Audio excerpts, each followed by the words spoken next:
Love and peace. Today we will be returning to Havana, Cuba study with Noble Drew Ali. If you remember in the previous studies, this image is of the United States President Calvin Coolidge, and he was sitting with a religious leader singing hymns while the U.S. troops was killing Nicaraguans. Islam.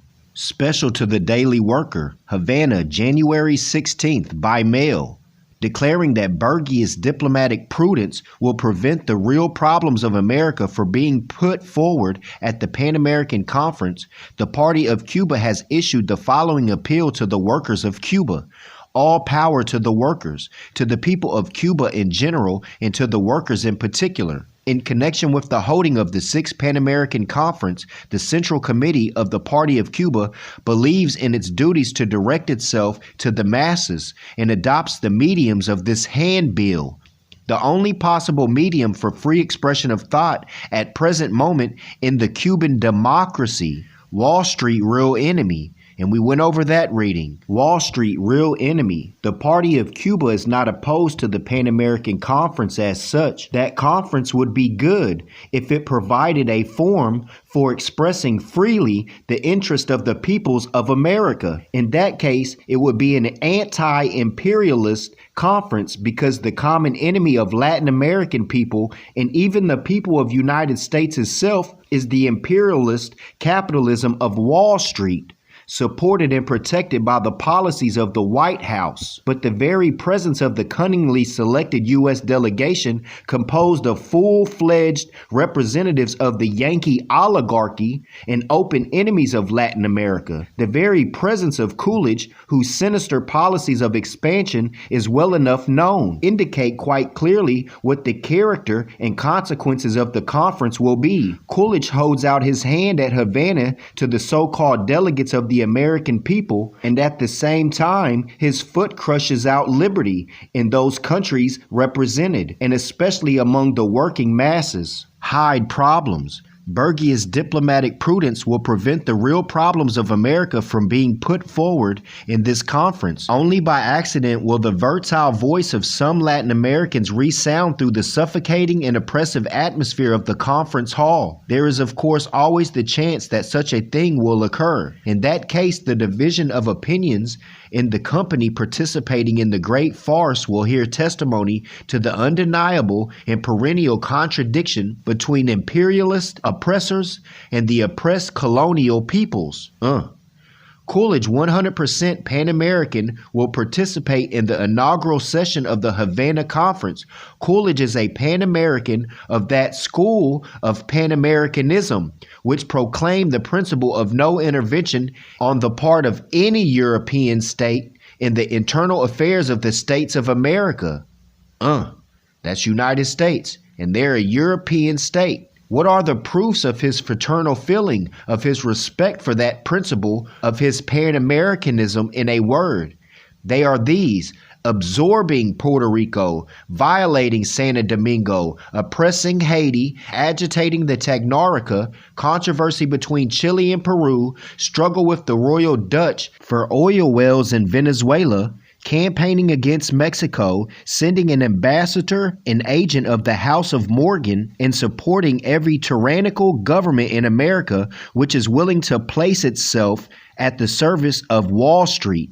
To this record should be added the specific case of supporting by means of military force the government of the quote-unquote traitor Adolfo Diaz in Nicaragua. So we'll have to go study him. And pursuing as if they were bandits the soldiers of Sandino, who are fulfilling the oath to die rather than surrender to domestic despotism or foreign invasion. That's what I'm talking about.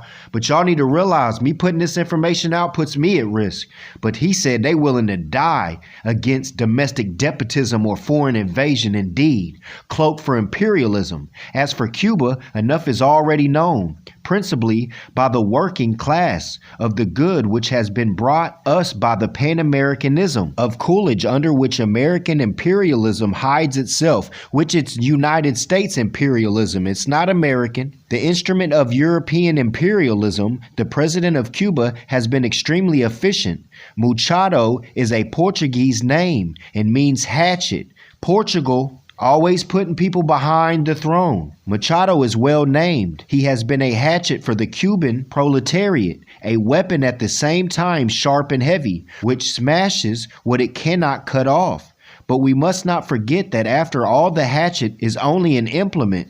And in the case of the executioner manipulating, it is American capitalism. Machado's record. What is the record for the hatchet in Cuba? What is the transcript of deeds of the servant of Yankee capitalism among us?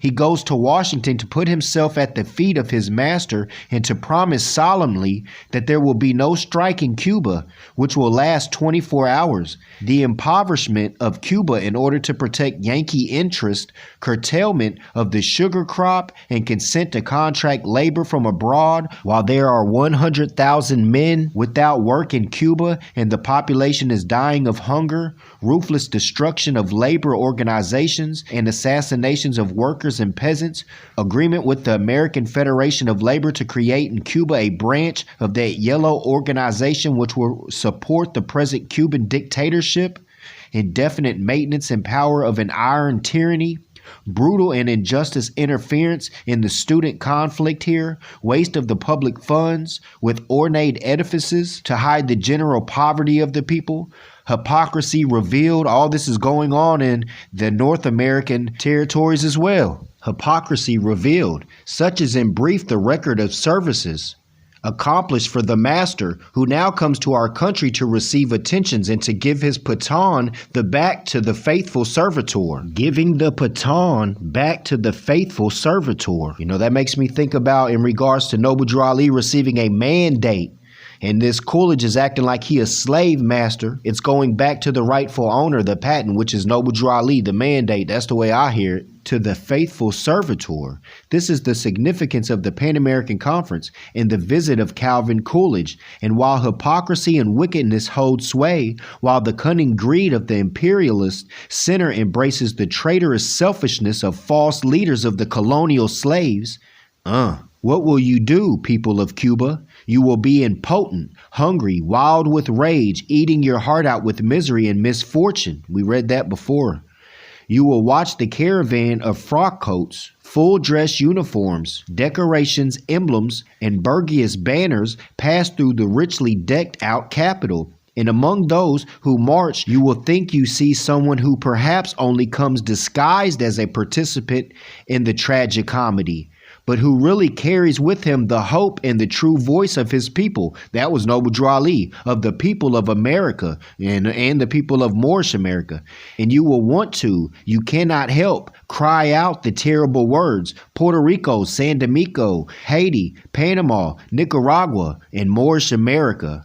Murdered comrades. Cuban worker, the gold-embroidered cape with which the Cuban burgoyse adorns the city and adorns the burgoyse itself for the reception to the Pope of the dollar, does not extend far enough to cover you. It is the dress uniform in which the lackey dresses himself to receive his lord.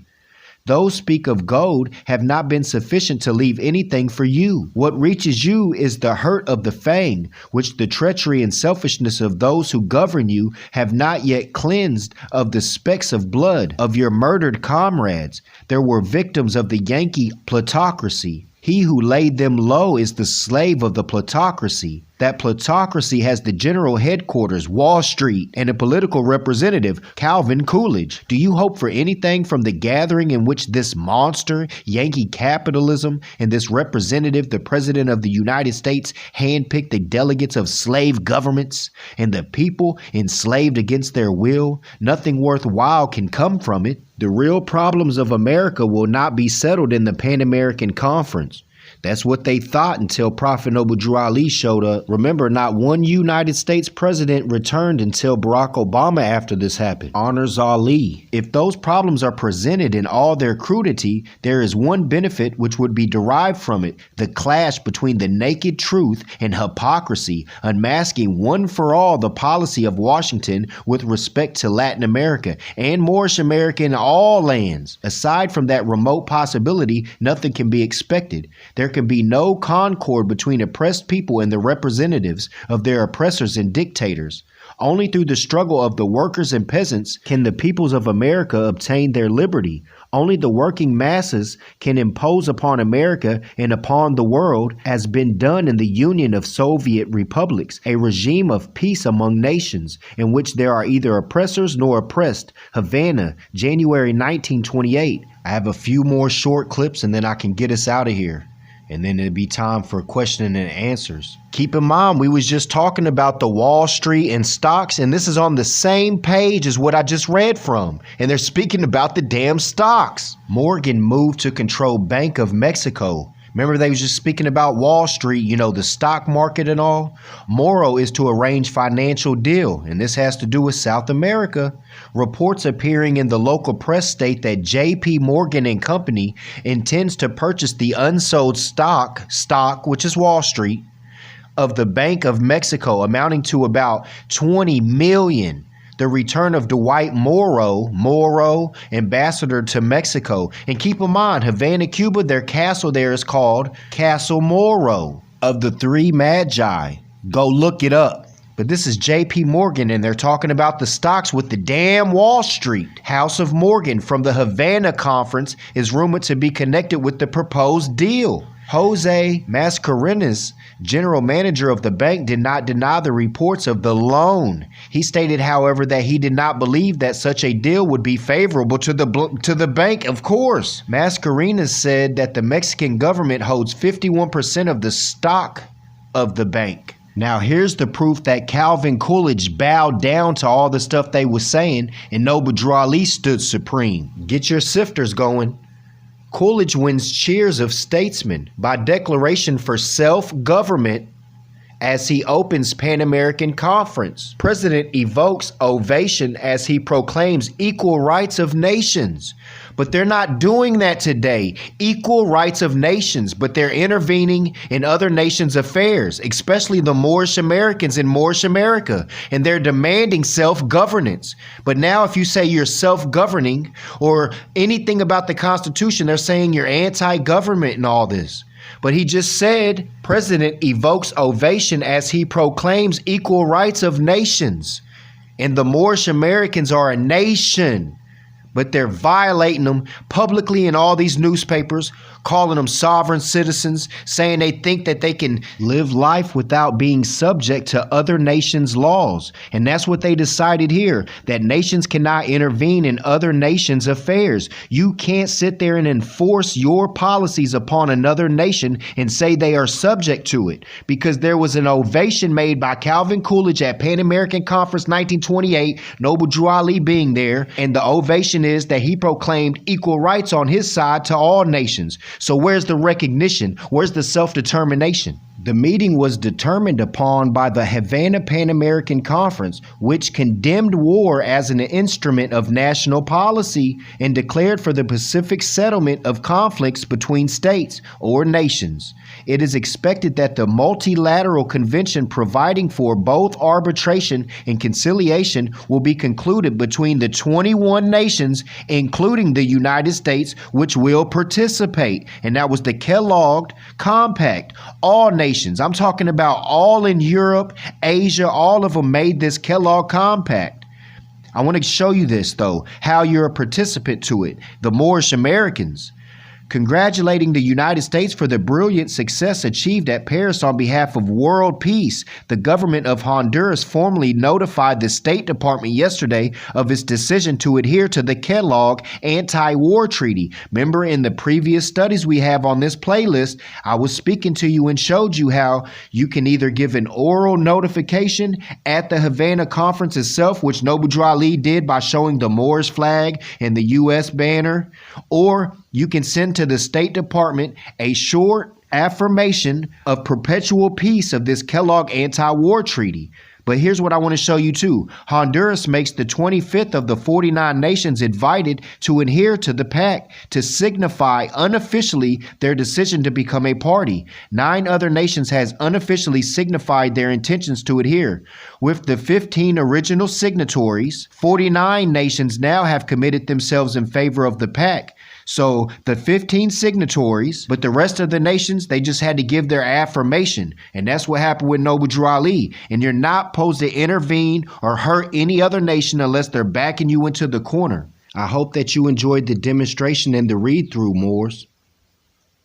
Islamism, divine honors to Prophet Noble Drew Ali and the Moorish divine and national movement of the world. The only thing that's recognized by all the nations of the world is the Moorish divine and national movement of the world, Islamism.